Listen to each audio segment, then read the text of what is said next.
As has been the case of many European artists to which I've spotlighted on this channel, I came into a first introduction with Erika Olsen through Mortemia. Maybe some of you won't recognize that name. One-man Norwegian Gothic symphonic metal artist heralding from Sirenia, even though both bands, I believe, are of his creation, and Mortemia is his solo project.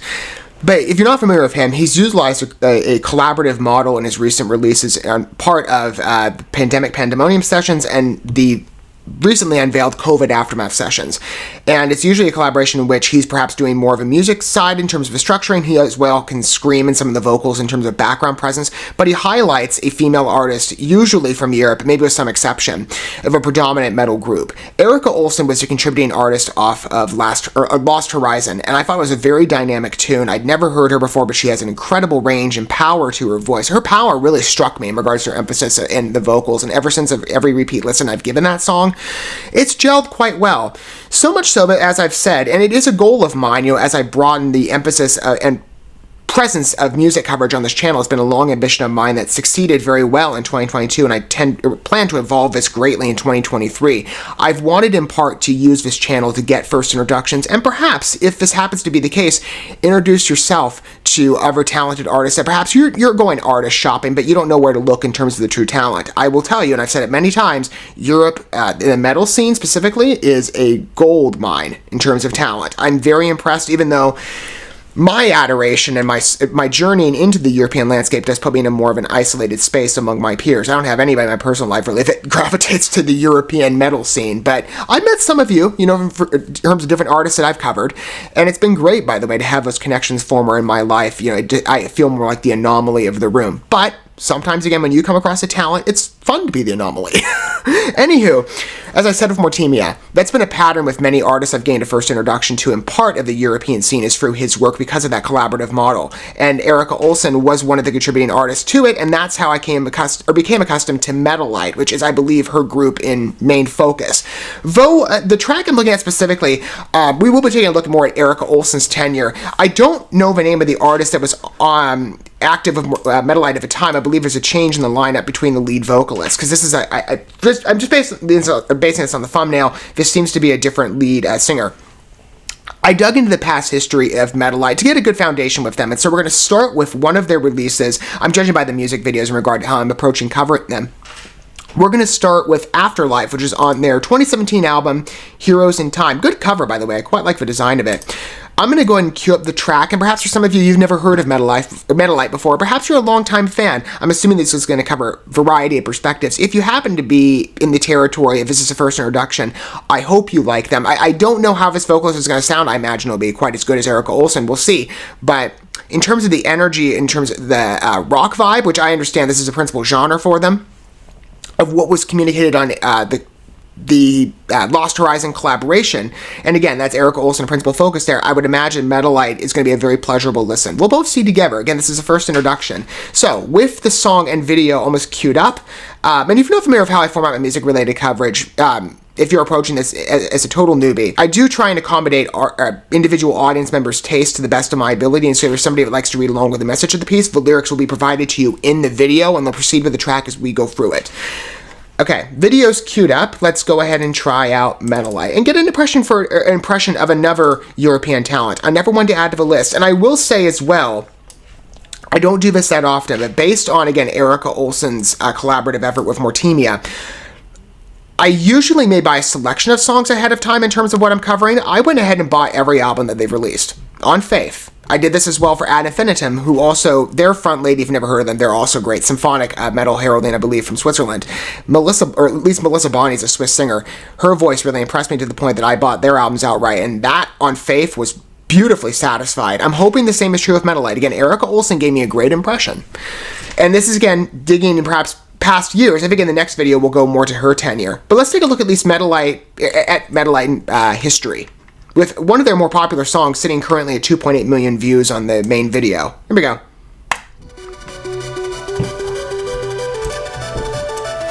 I can see what Morten picked her for the collaboration in terms of the METALITE presence. There's a lot of electronic groups I'm coming across, and they all sound great within Europe. And electronic music doesn't oftentimes work for me. I'm very selective.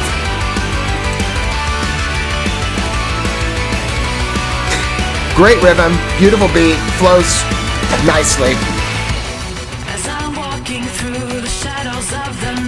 Oh, this lady's got a good voice too.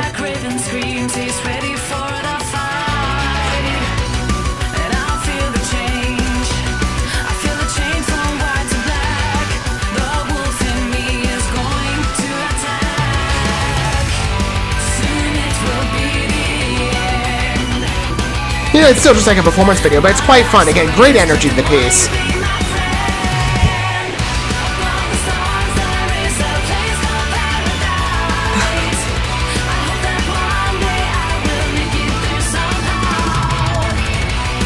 Encouraging song. Great vocals to blend to the tune. It's really soft. I like it.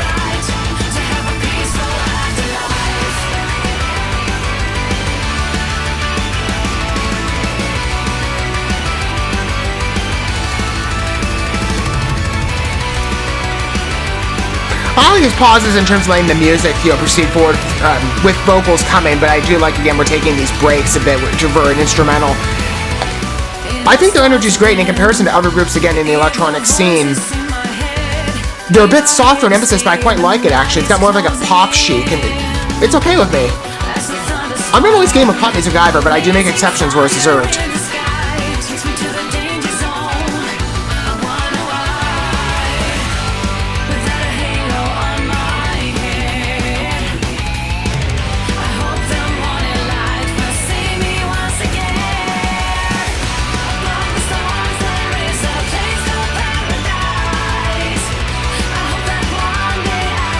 I believe this is one of their debut pieces, by the way. I think this is one of the first. Great foundation. I mean, this is off the main album in terms of what released and what I'm covering today first.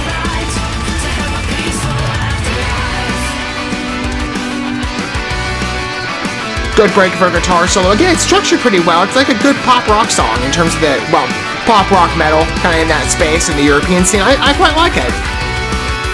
Very electric.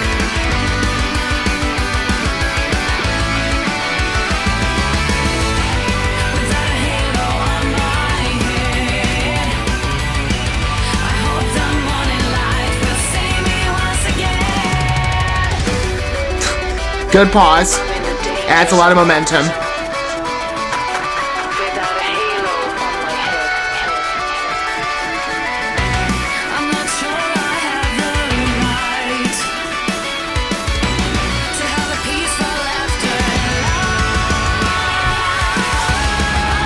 Oh, good last key change. Good elevation here, I like it. Good choice.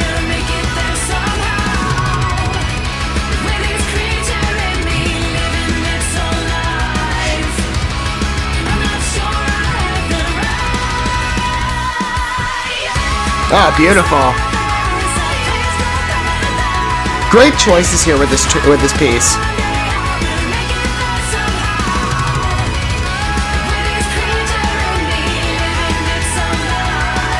Not disappointed at all.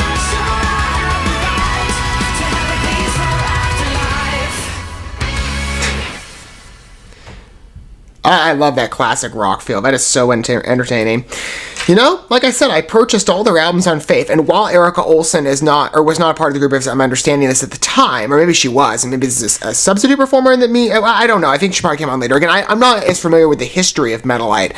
It was very much on a Mortemius collaboration that was a first exposure to her, and now I'm looking at the group more in principal focus. They got a great vibe to them. Like I said, punk pop rock energy, and in a lot of cases, I operate on a selective basis, perhaps, where METALITE hits in regard to their tune constructions.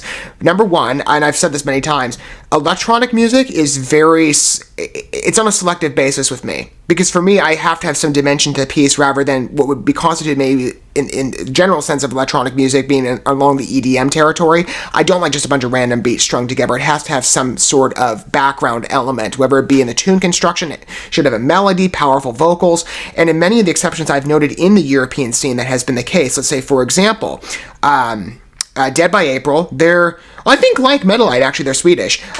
Great band, if you've ever heard them, by the way. I've been a fan of theirs for years, along with Fall of a Cipher. All of these electronic groups come from Sweden. I wonder if like electronic music is a mainstay there in the metal scene, specifically within the Swedish country. I don't know exactly. It's interesting. There's a lot of overlap.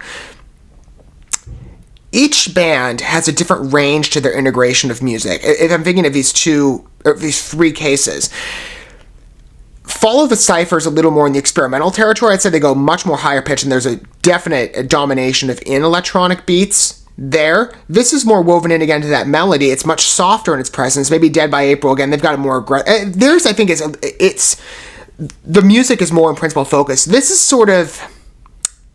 That's what I would say. It's like Dead by April is more of a music basis. METALITE, it's an even pairing, and Fall of a Cipher is more electronic heavy. This is sort of in the middle ground, and I quite like it. I think it gives a great liveliness to the piece. It's very energetic, very electric, gels very well, great flow. Powerful vocals as well to boot. I mean, again, at first it's kind of, again, got that pop vibe in the sound of it. And with pop music, even there, I'm selective. I'm not a big pop music fan, especially when it concerns American music. I, with very minor exception, care less.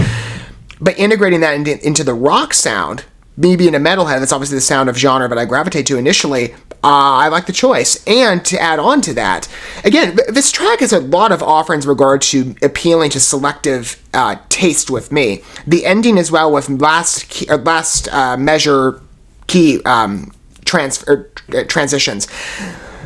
Case by case on that as well. Some cases I've heard where I'm like, I like the piece and the way it originates.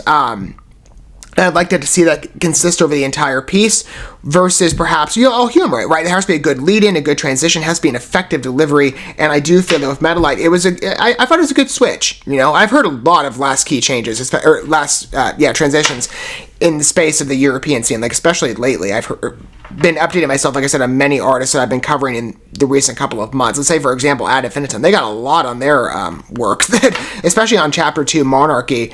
They do a lot with like last key or last measure key changes. I think it worked really here, really well. The flow is quite seamless. Again, it has a great energy and liveliness to the piece. I find it quite enjoyable. Now, I understand, again, I'm digging back into the history, but I did want a bit of a solid foundation. In the next video, it would be a little more relevant, because in that case, that's, I believe, with Erica Olsen's tenure coming on the scene. But I, again, thought this piece was great. Great energy to it. In terms of getting the first introduction of METALITE, I'm very impressed. I'd love to hear your thoughts down below if you were perhaps a longtime METALITE fan, or you're somebody like me that you've been looking for more, or for higher talents in the more obscure places, it seems, in general vicinity. I mean, I don't know maybe what your friends group or social circle situation is, but again, I speak from experience. None of my peers follow the European scene as meticulously as I do. I'd love to hear your thoughts down below and what angle you're approaching this from, and if it's just a first introduction for you, what were your overall thoughts? Feel free, if you so choose, to disclose your perspective to let me know down below. I'd love to hear what your opinion is on the piece. I think, like I said, it's a great rock song, valid energy, and it's a foundational piece to METALITE going forward. I thought it provides a good basis. And I'm very interested to see perhaps where the music has evolved from this point in terms of subsequent album releases, but in terms of an introduction, Afterlife was pretty solid. Liked it quite a bit. Real dynamic nature to this piece. Thank you so much for watching this video. Before you bounce, feel free to drop a like and comment, subscribe to this channel with a ding on the bell, and share this video with your friends. And consider checking out the description here. There you'll find links to my other channels, as well as addresses to my other social media accounts and ways you can help support my work if you feel so inclined. May God bless you, and looking forward to when our paths cross again.